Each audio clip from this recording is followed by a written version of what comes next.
I am so excited to announce that the Docuseries is now available for pre-orders. Go to DanteKing.com or to Diagnosing Whiteness and Anti-Blackness.com to check it out. Go and subscribe. Get your popcorn ready for December 7th. You can also join the launch party, which will be held live through Zoom. See you there.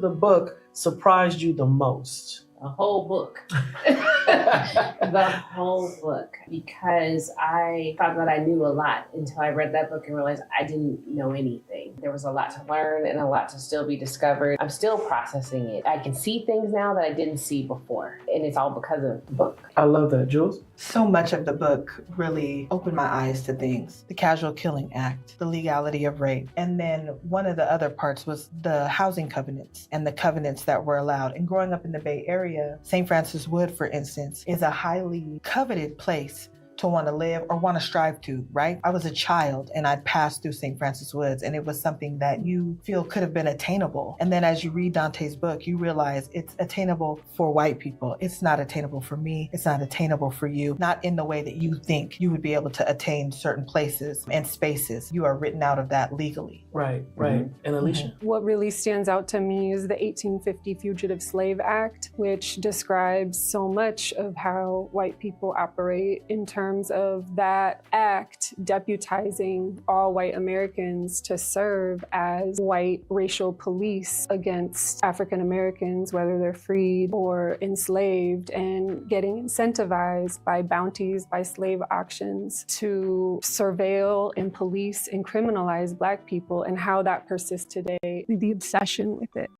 We're free. We're not on plantations. We're not indentured servants. Well, that's We're unfortunate. not slaves. Yeah, I know. Yeah. That's such an unfortunate mindset. Again, it's rooted in low standards too, because your starting point, as it pertains to Black people and freedom, is one where people are bound, shackled in chains, being subjected to rape and pedophilia, and stuck on agricultural plantations. And so we don't necessarily consider, for example, the public health institution or, my job at Google or my job as an attorney at this law firm. We don't consider these corporation plantations where white people have benefited for centuries, and yet we still are subjects of servitude in a system that's based on feudalism. So therefore we have developed false impressions, I guess I would say, and low standards and low expectations around how we define and deal with freedom.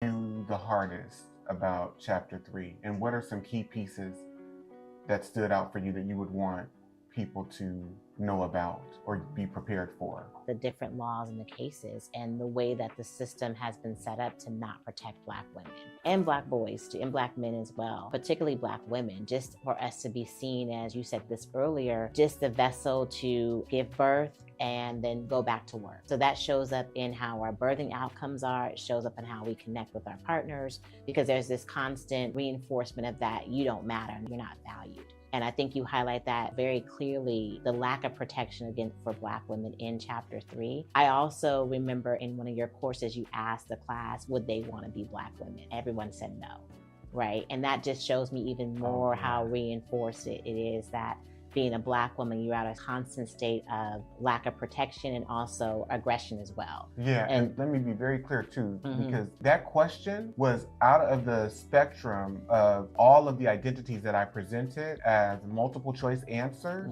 Who would you not want to be? Yeah. And 100% of the people said, I would not want to have been a Black woman. Right. I would not want to be right. a Black woman. Right. I am so excited to announce that the Docuseries is now available for pre-orders. Go to DanteKing.com or to Diagnosing Whiteness and Anti-Blackness.com to check it out. Go and subscribe. Get your popcorn ready for December 7th. You can also join the launch party, which will be held live through Zoom. See you there.